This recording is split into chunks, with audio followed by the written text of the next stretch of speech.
I have a reputation online as a radical, as a reactionary or a man of the far right.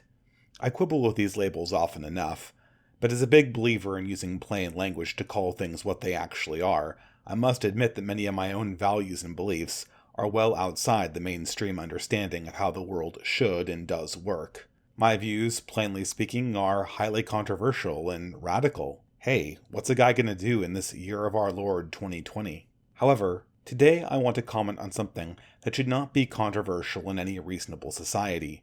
Of course, the issue itself is controversial by construction. It concerns race, European ethnicity, and that dread word, whiteness. However, under no reasoning that I can figure, should what I say here largely depart from those great liberal and modernist beliefs to which all mainstream people are expected to pay deference. Still, I know as I post this, that this video essay will present an opportunity for many a self-described moderate to cast me as a villain worthy of censorship, and to claim that I was always some secret extremist harboring unacceptable opinions that put me beyond the pale of all those who hold to a Christian piety or a rational disposition. To get the obvious out of the way, the first thing I have to say about race is that I don't really care about it. I have said this many times, and although leftists and liberals refuse to believe me, it remains a fact. Race, while practically relevant in a temporal sense, is transient, constantly mutating, and less meaningful ultimately when held next to the big things in life: religion, family, belief, posterity, and civilization.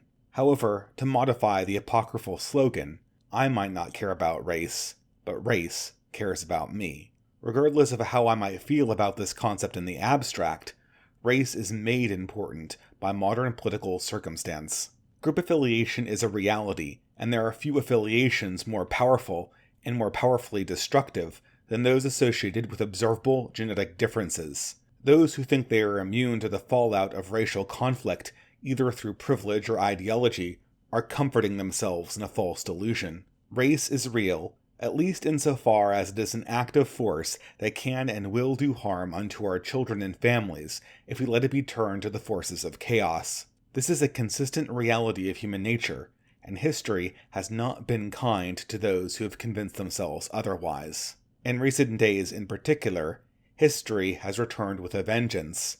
In the wake of the murder of George Floyd, America and indeed all of the West have become host to violent and murderous race riots, ensuing politically insane progressive backlash, and a rapidly disintegrating moderate political order. All the while, we find mainstream right-wingers and conservatives admitting implicitly, and sometimes even explicitly, that they have no plan to push back against these forces and restore order, or at least no plan with any reasonable probability of success. As National Review put it recently, there is no good narrative on race. Or to put a finer point on it, they might have written, the right wing doesn't have a narrative that properly describes the conflict Americans are experiencing. In fact, the present-day right wing barely has language to describe what's going on in America these days. Well, that's good to know. The right doesn't have a narrative on race? Race was one of the most powerful political organizing concepts of the 20th century, and this seems to be carrying over quite nicely for the 21st century. Saying that your side doesn't have a narrative on race in the current culture war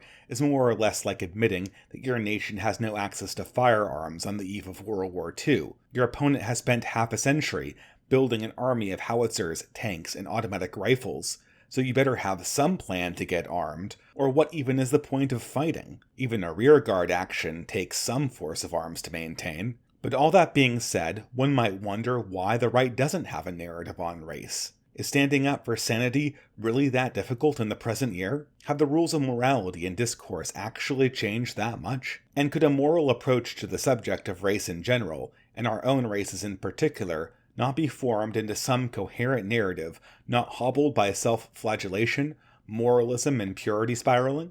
Without being presumptuous, it doesn't sound like a very tall order to me, at least on paper, but perhaps I need to lay the groundwork for this effort. If we are going to create a narrative, we might as well begin with first principles.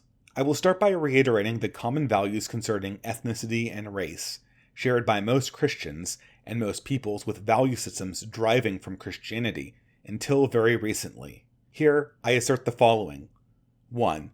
that all people, regardless of race, creed, or ethnicity, possess implicit dignity. 2. That an essential part of that dignity is to understand oneself in continuance with one's ancestors and one's descendants as part of a people. 3.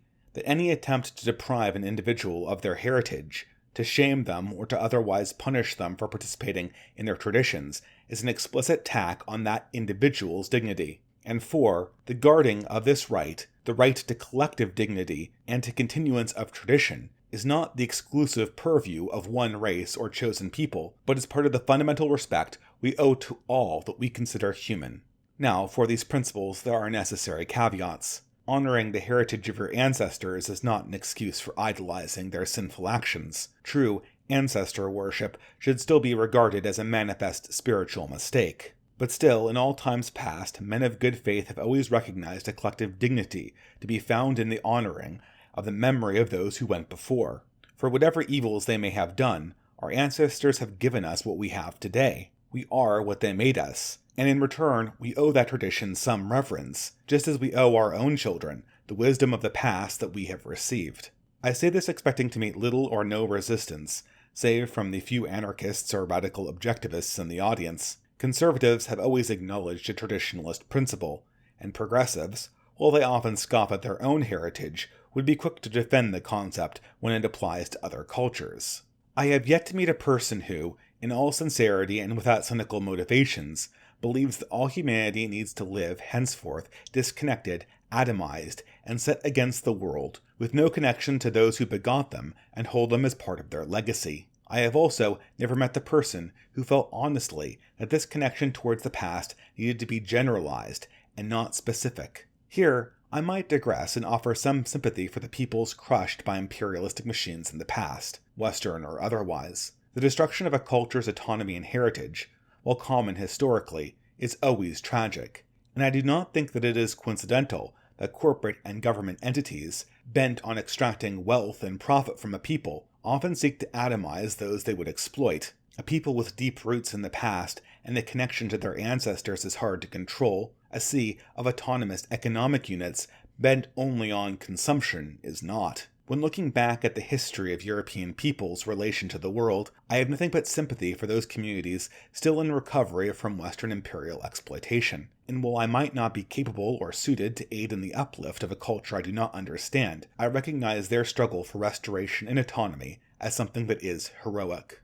In these tragic situations, sympathy and aid is owed to whatever degree it can be ethically and prudently provided. This is a morally good instinct, and one that I fight to maintain. But it is also an instinct that I believe has become increasingly abused in our present year by immoral hypocrites bent on bending sympathy and mutual aid to the purpose of malicious and avaricious wickedness. As the reaction this month from the George Floyd death has shown, current progressive activism and elite narratives emerging in North America and Europe are manifestly not focused on the reform of institutions and the prevention of harm. Instead, these voices have emerged laser-focused on bending the culture of the West towards ideological ends. In particular, our leaders, rather than turn their powers to productive ends, are now dedicated to spearheading a narrative that, among its more elusive goals, also pursues a discreet attack upon the traditions and dignity of Native and diaspora European communities, found within the North American and European middle classes. The effort, well advanced first in the universities, twists the real historical grievances concerning bigotry and imperialism between the 18th and early 20th centuries, to drive a larger and more encompassing vilification of whiteness writ large, or, in less coded terms, the culture and traditions of any and all indigenous European peoples. Although in the past these elites and activists have hidden their malicious and destructive intent behind the facade of policy goals and academic interests, at present the mask is now slipping, and the narrative, along with those who promote it, are being called what they always have been. They are anti-whites, promoting anti-whiteness. And already, in 2012, we can see the pernicious effects of this anti-whiteness in many examples through mainstream government and cultural institutions. To enumerate a few in brief. 1. The portrayal of Europeans by the Academy as the unique villains of history in every country where they live and in every historical context where they appear. 2. The the promotion of rank discrimination against people of indigenous European heritage for no greater goal than their removal from positions of power. 3. The suppression and cover-up of heinous crimes against indigenous communities in order to preserve and promote the narrative of Europeans as victimizers and not as victims. 4. The continued attempt to prevent children from taking pride in their European identity or European traditions, either as a whole or as a specific nationality. 5. The assertion that bigotry against indigenous Europeans isn't bigotry. 6. The assertion that hatred against indigenous Europeans isn't hatred. 7. The assertion that violence against indigenous Europeans isn't violence. 8. The denial or minimization of campaigns of ethnic cleansing against European diaspora peoples, both past and present. 9. The labeling of common-sense assertions such as all lives matter or it's okay to be white as hate speech. 10. The promotion and request of elaborate displays of groveling submission towards proxies of reparation for the crimes of whiteness. 11. The call for all elements of European culture and heritage to be removed from public spaces, for no greater policy objective than to attack the memory of Western civilization. And finally, 12. The assertion that communities of Europeans need to be abolished or destroyed, that their existence as people is something that needs to be violently attacked, or the assertion that these communities do not even exist in the first place. There are many examples of these behaviors. Some of these instances have led to explicit harm and violence to people, and all of these behaviors have been attacks upon the dignity and tradition of coming generations. And yet anti-whites, many if not most being indigenous Europeans themselves, insist that their actions are altruistic, benign, and directed by the purest motivations towards social justice. This is a lie. Those who promote anti-whiteness are not acting in good faith. Their activity is hateful, malicious, and serves to twist the weak and compliant to the service of rank political propaganda. Although many might participate in these anti-white narratives out of ignorance and conformity, there is no informed anti-whiteness, not born out of animus. I know when I say this that I'll get pushback. For most of our recent political history, the movements promoting anti-whiteness have covered up their explicit animus against groups contained under the umbrella term whiteness with lies, and we have become accustomed to deferring to their own explanations for their actions. In reality, there is something to anti-whiteness other than hatred and the attempt to cynically profit from that hatred. The rest is covered up with deceptions, excuses, and ignorance, and it's time to take these falsehoods head on. First, and most obvious of all of the falsehoods, is to justify anti-whiteness as the extension of some collective white guilt that falls on the shoulders of anyone from a European ethnicity. Europeans were oppressors, they say. Europeans benefited from slavery and from the oppression of those who were weak. I've heard this story countless times. I grew up hearing it, and its falsehood never changes. This tired argument is not simply an outright lie. It's far worse. It's an attempt to conscript partial truths to perform the work of lies, to force a narrative into the mind of the subject built upon half-told history with a lining of outright falsehood. Nowhere are any of these claims justified, that there is some uniqueness to Western historical crimes, that those crimes are European and Gentile in character, and that its residue creates some type of unique guilt for all European descendants, wherever they live and under whatever circumstances they labor. Does this proposition need yet another refutation? There have been many in the past, and none of the refutations are ever answered in turn. We know that Europe was not unique in forging an empire. Its crimes, which did occur, were commensurate with others, somewhat less in magnitude when compared with densities of population and length of time. And yet, do we see a hysteria of anti-Turk, anti-Mongolian, anti-Arab, or anti-Asian ideology grip the global elite community? Furthermore, there is no regard paid to any countervailing facts that portray Western civilization in a more positive light. Humanitarian works, artistic and scientific achievements, ending an untold level of human hardship, all are irrelevant to the narrative. So what is this guilt that knows no historical concept nor principle of proportionality? It's not a grievance, but a founding myth. This instance of anti-whiteness in any honest context is not the record of any specific set of crimes, but a function of specific circumstances that arose after the World Wars.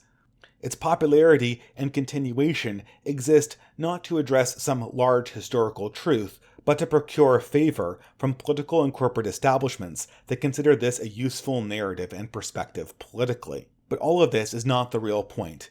European civilization could be the scourge of the world, the villain of history, and none of this would give anyone, following classical or Christian ethics, the right to commend hatred towards the descendants of Europeans, save for the possibility that some greater good might come out of it. And of course, for those who advocate anti-whiteness, this is always the implication. We need anti-whiteness. We need the aggression and distaste for European culture in order to drive positive social change. The excuse of the anti-whites, always implicit and seldom stated, is that anti-whiteness itself is a minor but somehow necessary inconvenience being placed on European citizens to accomplish some task of great import. What is to be achieved, you ask? A policy goal? Perhaps racial equality in some generalized sense. Perhaps world peace and climate change are also mixed in there somehow.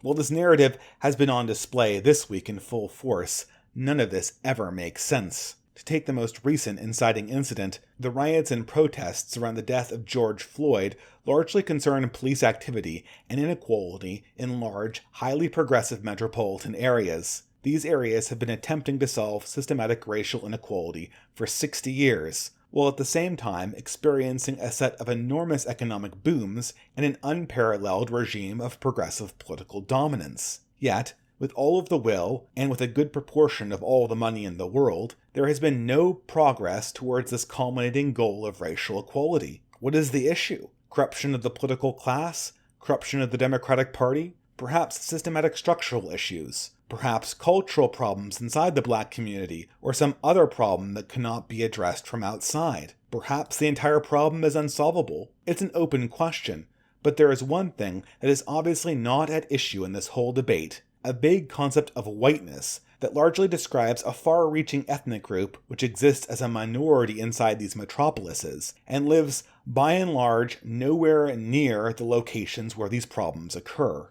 This is true, of course, but it's not a politically expedient reality, and much of the modern academy has now been directed to obscure these inconvenient facts with desperate formulations and scare campaigns over white nationalism, white privilege, and white supremacy. The chief product of all of these scare words, used cynically and sloppily for the most part, is to tar people of European descent broadly and obscure the failures of institutional leaders to correct problems that might not even be solvable on their face. There is no hard evidence to back any of these academic claims that systematic institutional problems derive from some esoteric quality of European culture. In fact, these academic concepts appear on examination little more than just-so stories, designed to facilitate a cause which does little more than make attacks on the dignity of a particular ethnic group, with no material benefit towards downtrodden communities.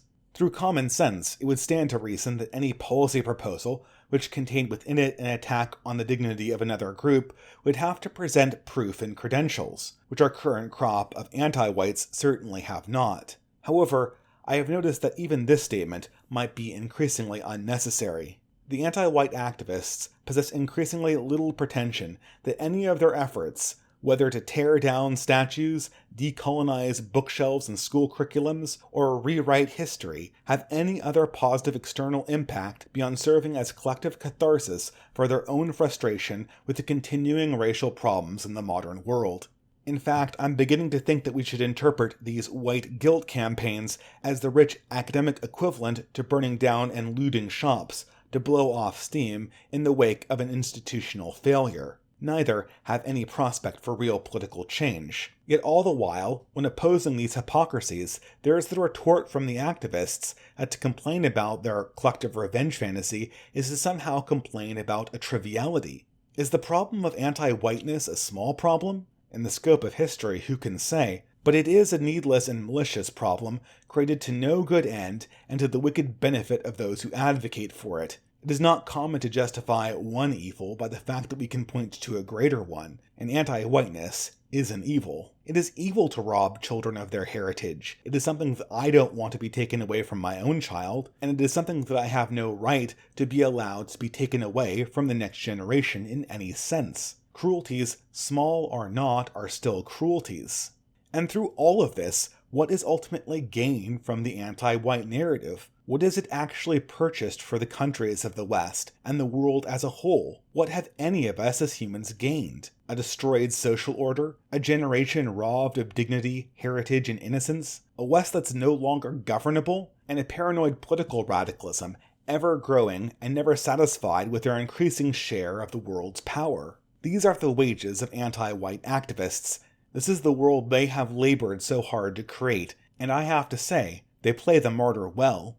This is not the work of misplaced beneficence, or even for the most part ignorance. This is the work of petty greed. The anti-white activist knows that his or her actions do not aid or uplift. They know they are causing harm both to whites and non-whites alike, and they know that their postures are explicit attacks upon the dignity of coming generations. These postures are lies and are not designed to help anyone but the interests of the activist making them. Our leaders, for reasons beyond the scope of this video, have become bound to the narrative now known as anti-whiteness, and as such, further activism along these lines are demonstrations of piety and prostrations before the seat of power. These pronouncements of anti-whiteness are an oath of fealty to the ideology of the university, the corporate boardroom, the human resources department, and the unelected government. Through the repetition of these slogans, through the promotion of these concepts, both in social media, education, and art, participants hope that they can get ahead and gain the edge by showing themselves adherents of this vile, new, international religion. Anti-whiteness is not an act of bravery. At best, it's participating as an ignorant party in self-righteous cruelty.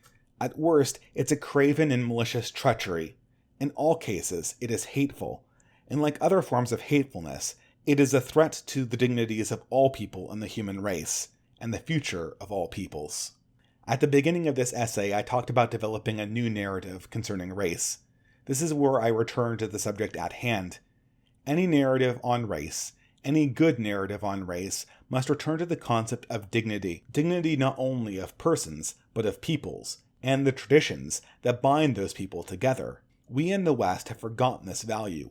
We have forgotten the long chain that connects our ancestors and our descendants, and now see only individuals. However, how long can we deny that we are a part of something greater than ourselves? We are part of a heritage, and race, whatever race we may be, is part of that story. A person of European heritage, however mixed or fragmented, should be able to look back like all people and see those who went before him who have done things that are good and evil. Without pride in that bond, without the tragic caution that it inspires, will a young person value the good of their own people's future? Will a young person appreciate the goodness of any people's future? Anti-whites claim they are creating moral heroes with the spread of their ideology and narrative in education, but this is something entirely unevidenced. Their educational practices only seem to generate cowards. The newly formed anti-whites only ever sacrifice what they have been taught to consider worthless. When it comes to the implements of consumption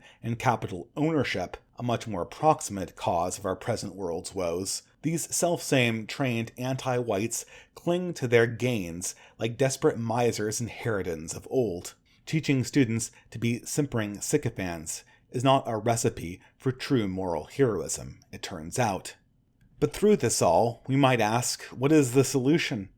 I think we can start narratively somewhere basic.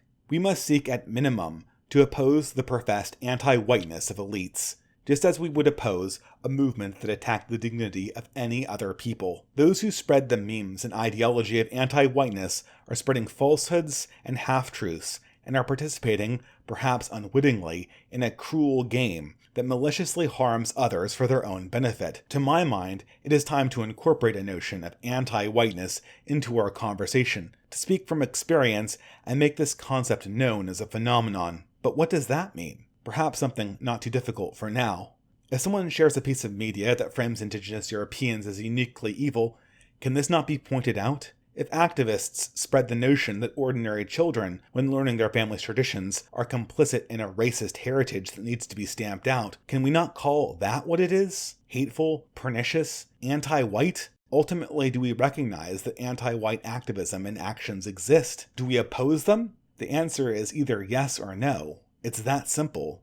This, I see, is the first and necessary step towards restoring sanity and some new beginning to Western culture, if that's even possible anymore. I know that I have commented in the past on the difficulty of such a task. Traditionalists and those on the right who might undertake this task do not have cultural power. And, as I've pointed out previously, those who seek to push back on trends like this will be fighting an uphill battle every step of the way. Any attempt to meme something into existence, or to create a narrative or linguistic discourse independent of the institutions that rule them, is a hard fight, and certainly this will be a struggle. However, I think it's a necessary one. If we cannot stand up and defend the dignity of all people, starting with the dignity of our own children, what else will we actually fight for? Dignity, like all moral principles, is a universal. And if a man doesn't fight for it in his own home and for his own people, he fights for it for no homes and for no people. And if we lose the ability to do that, then God help us all.